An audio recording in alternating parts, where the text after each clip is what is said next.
뉴스 핫클립 시간을 시작하겠습니다. 그동안 청년 취업 아카데미 준비 때문에 몇 주간 저희 뉴스에 관련된 방송을 하지 못했어요. 사과 말씀드리고요.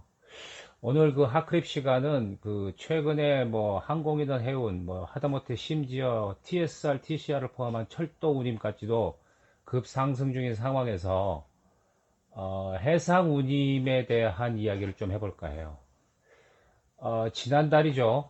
많은 저희 시청자분들께서, 구독자분들께서 해상운임에 대해서도, 뭐 예측, 전망을 좀 해달라고 하셔서, 제가 감히 해상운임 시장에 대해서 오늘은 한 말씀을 드릴까 합니다. 자, 기본적으로 지금 해상운송 하주들은, 시쳇말로 운임 지옥에 빠져 있는 게 사실입니다. 물론 항공화물 운임 시장도 지금 뭐 고공행진을 계속 유지하고 있고 높은 수준에서 뭐 떨어지고 올라가고 급등과 하락을 소폭이지만 왔다 갔다 하고 있기는 하지만 전반적으로 글로벌 시장의 운임은 지금 상당히 높은 수준입니다. 전 세계 물동량의 95% 이상은 사실상 컨테이너를 통해서 운송되는 것이 사실이에요. 그렇기 때문에 해상 운송 시장의 운임에 대한 관심은 다른 여타 운송 수단에 비해서 훨씬 더 높은 것이 사실입니다. 기본적으로 해상 운임이 올라가고 있는 이런 현 상황은 뭐 1차적으로는 공급이 가장 큰 이슈입니다. 즉 수요 대비 공급이 엄청나게 부족하기 때문이죠. 하지만 항공과는 조금 다른 것이 무엇이냐면 항공은 팬데믹으로 인해서 여객기 취항이 사실상 중단된 상황이기 때문에 다소 강제적으로 공급이 줄었어요. 그런데 수요는 상승 추세를 보이고 있으니까 당연히 운임은 오르지만 사실상 해상 컨테이너는 여객 운송을 하는 것이 아니기 때문에 기본적으로 공급이 팬데믹 이전에 비해서 줄었다고 볼 수는 없어요. 물론 그 이전 2017년, 2018년 기간 동안 글로벌 경제가 좀 악화되고 해상 운송 시장의 수요가 줄면서 전반적으로 선사들이 컨테이너 공급 선박을 줄인 것은 사실입니다. 왜? 살아남기 위해서죠.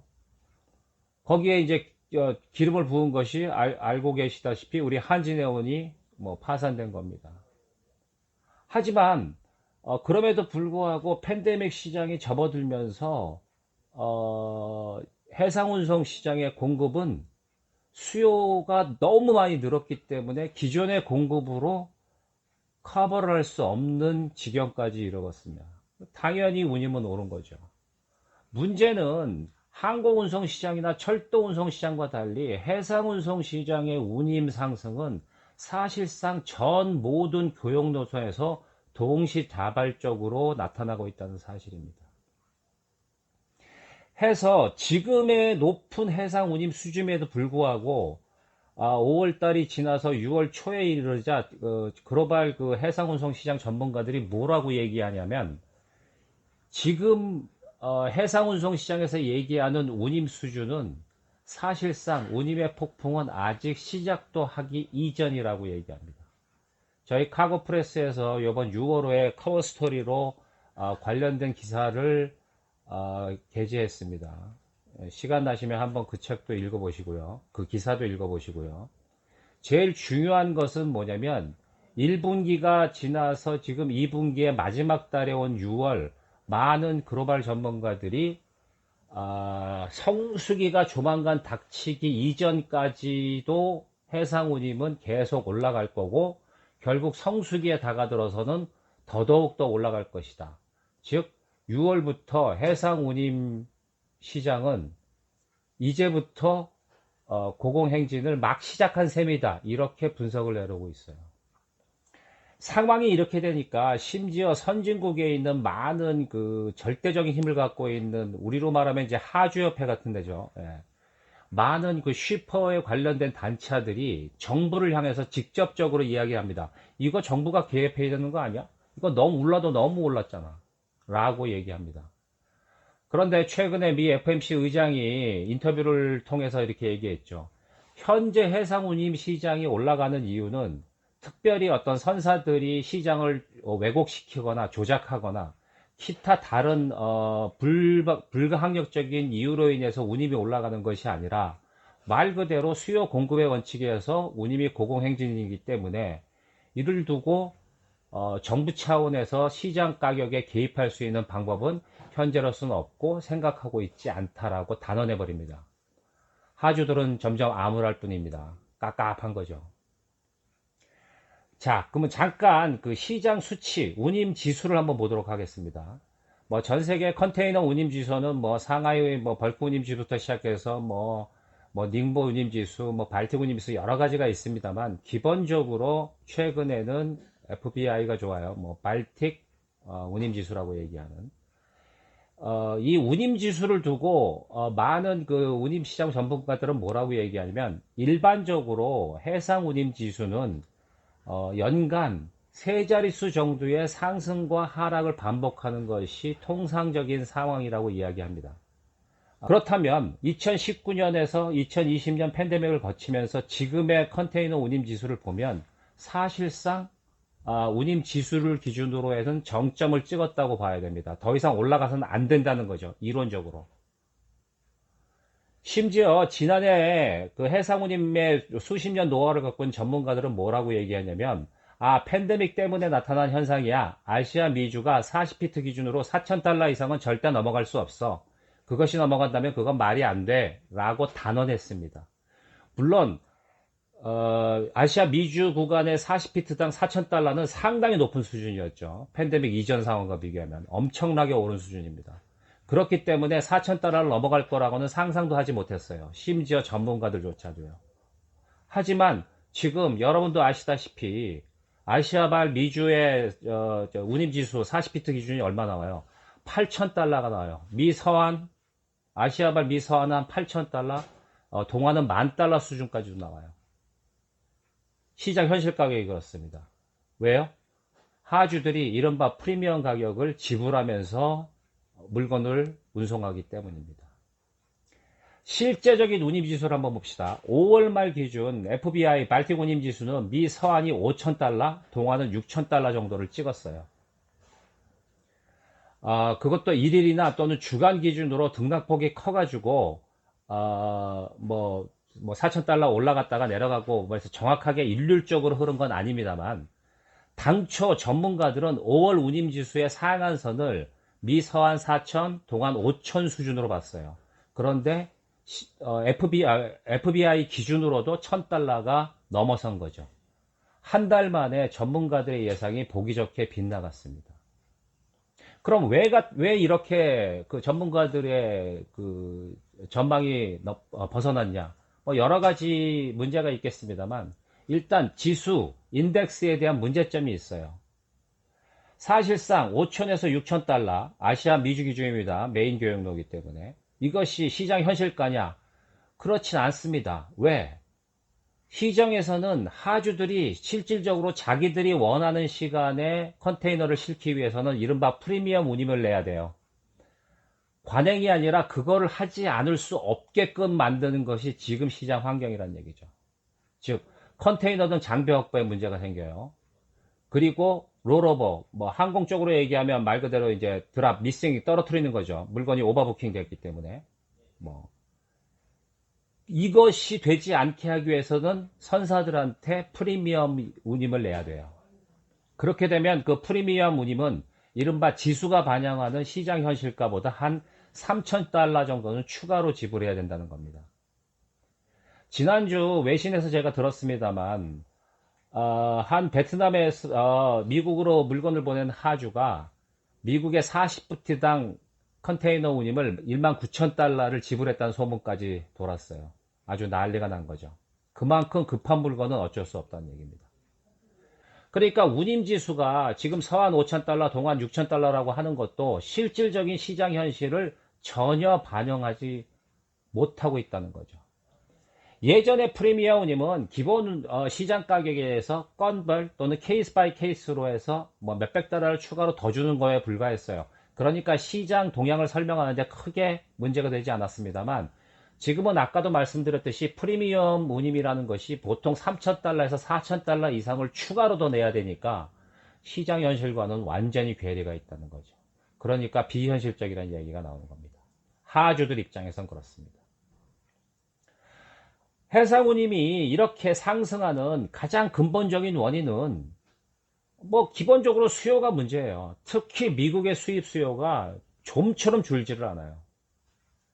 뭐 매번 저희가 방송이나 기사에서도 말씀드렸습니다만 재입고라고 얘기하는 리스타킹이 아직까지도 이어지고 있다는 겁니다. 그렇게 밀려 들어가고 수많은 저 중국산 제품, 아시아 제품이 미국으로 몰려갔음에도 불구하고, 즉 소매 재고 대 판매 비율, 즉 내가 갖고 있는 창고에 있는 물건보다 소비자가 팔려나가는 그 속도가 더 많다는 거죠. 더 빠르다는 얘기인 거죠. 그래서 소매 재고 대 판매 비율이 여전히 최저 수준을 보이고 있습니다. 이게 적정 수준까지 올라가요. 올라가지 못하는 거죠. 올라갈 만하면은 소비가 막 늘어서 빠져나가고 그러니까 수입하주들이 어떻게 해요? 계속 물건을 들여와야 돼요. 아시아가 됐건 유럽이 됐건. 거기에다가 미국 소비자의 지출 여력이 여전히 충분하다는 겁니다. 지난달 5월 마지막 주에 무디스가 시장에 대한 분석을 기사하면서 뭐라고 얘기하면 미국 소비자 대부분이 미국 GDP의 12%를 현금 자산으로 보유하고 있다는 추정 분석 기사를 냈어요. 분석 보고서를 낸 거죠. 즉 아직까지도 미국 소비자들은 소비할 수 있는 여력, 현금이 충분히 있다는 겁니다. 그래서 요즘 주식시장에서 인플레 걱정을 하는 겁니다. 실제로 지지난주가 되는 거죠. 미국 수입하주가 중국과 베트남에 있는 그 생산지에 주문을 냈는데 물건을 받기 위해서는 최소 60일에서 90일이 걸린다는 얘기가 나왔어요. 일부 아이템, 뭐 무슨 고급 가구인가요? 그거는 300일도 더 걸린다는 거죠. 주문이 그만큼 밀렸고 설사 생산이 됐다 하더라도 그것을 미국까지 가져오는데 3달, 4달은 우습다는 얘기입니다. 그러니까 리스타킹이 필요한 미국의 수입하주들은 어떻게 해요? 프리미엄이 아니라 프리미엄 할아버지 운임을 내서라도 물건을 갖고 들어와야 돼요. 그러니까 시장 가격은 계속 올라갈 수밖에 없는 겁니다. 2차적인 이유는 공급 부족입니다. 아까 말씀드렸듯이 항공 화물 같은 경우는 비행기 자체의 공급이 없어져서 지금 부족한 거지만 컨테이너는 그렇지 않아요. 그런데 왜 공급이 부족할까요? 심지어 지금 선사들은 중고선을 다 싹쓸이해요. 즉 운항이 거의 불가능하지 않다면 무조건 중고선을 갖고 와요. 용선 포함해서 마찬가지죠. 용선 가격은 지금 10배가 올랐대요. 심각한 문제라고 기사가 나옵니다. 그리고 컨테이너선 마구마구 늘리죠. 공급을 늘렸어요. 그럼에도 불구하고 공급이 부족해요. 심지어는 우리나라 요즘 조선소가 그것 때문에 난리 났습니다만 신조 주문을 해요. 3척, 4척씩. 물론 인도기간이 있으니까 당장 시장에 영향을 주진 않습니다만 그만큼 선사들은 공급을 늘리기 위해서 혈안이 되고 있다는 거죠. 그런데 이 같은 어떤 그 물리적인 공급의 문제를 떠나서 실질적으로 지금 유럽을 중심으로 미국까지 떨어지는 그 모든 교역로에서의 공급 부족은 항만 혼잡 때문에 그렇습니다. 저희가 지난번에 수에즈 운하 사고로 인해서 당분간 유럽 주요 거점 항만들의 항만 혼잡이 극심화될 것이라고 예측한 바 있습니다. 그거하고 그 영향이 지금 나타나고 있는 겁니다. 즉 항만의 혼잡은 그 컨테이너 선박들의 대기 시간을 딜레이 시켜요. 의지하고 상관없이.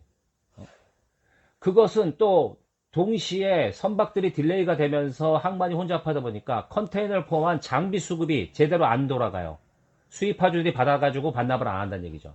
그리고 트러킹 문제, 육상 트러킹 문제까지 있으니까 혼잡 때문에 컨테이너 하나 빼는데 며칠씩 걸리고 뭐 심지어는 막 열흘까지 대기해가지고 하니까 이런 복잡한 문제들이 부차적인 변수로 발생하니까 선사들은 어떻게 해요? 롤오버를 해요.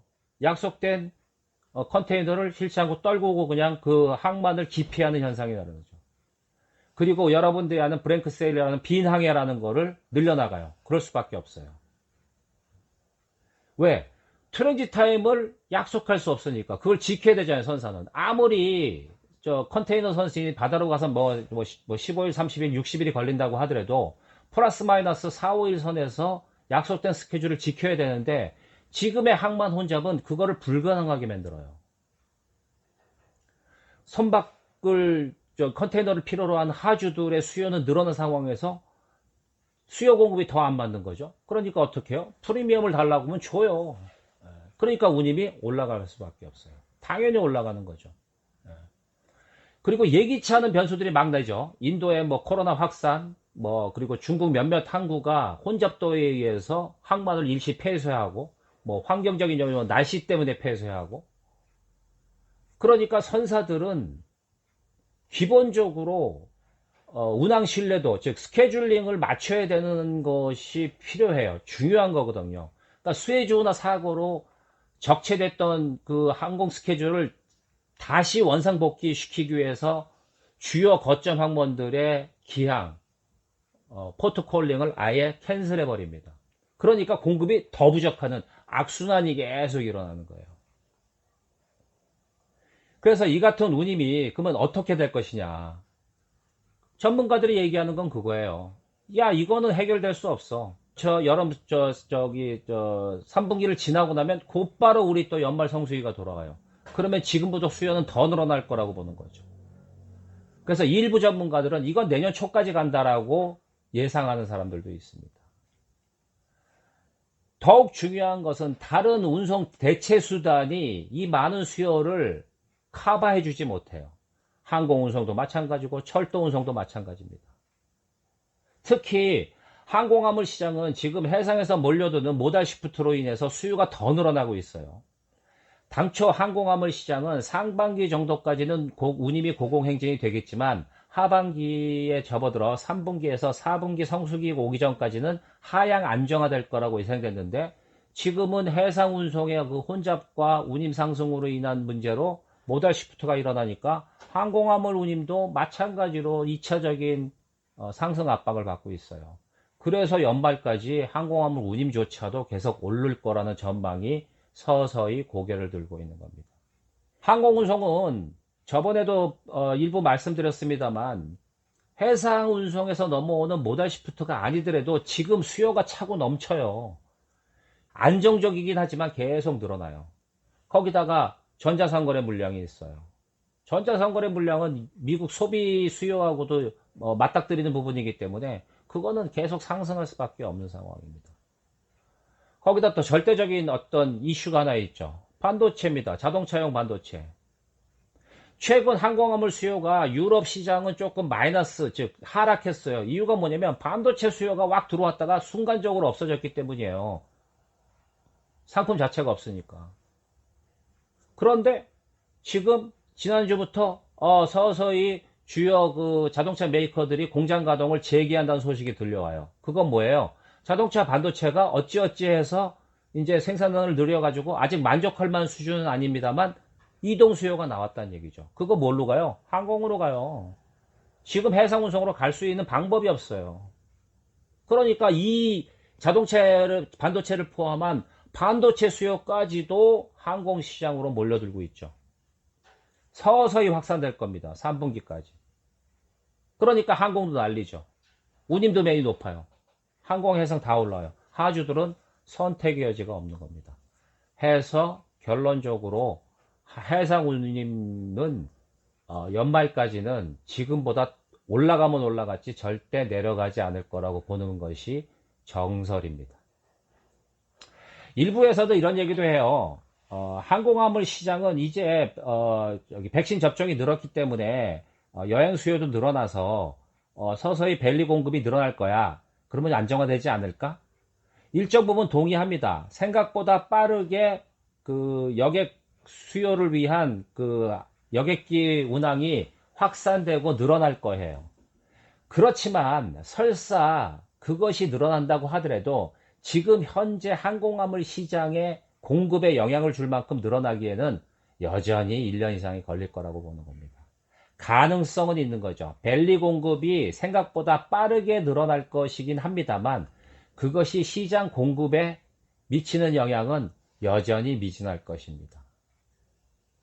아울러 제가 저번 방송에서도 말씀드렸지만 항공사들은 벨리 공급이 늘어난다고 해서 운임을 내리지 않아요. 절대 내리지 않습니다. 공급을 줄여서라도 내리지 않아요. 줄일 일도 지금은 없지만. 그렇기 때문에 운임은 요지부동으로 갈 것입니다. 적어도 연말까지는 그렇습니다. 오늘은 여기까지 하겠습니다. 감사합니다. 구독, 좋아요, 기본인 거 아시죠?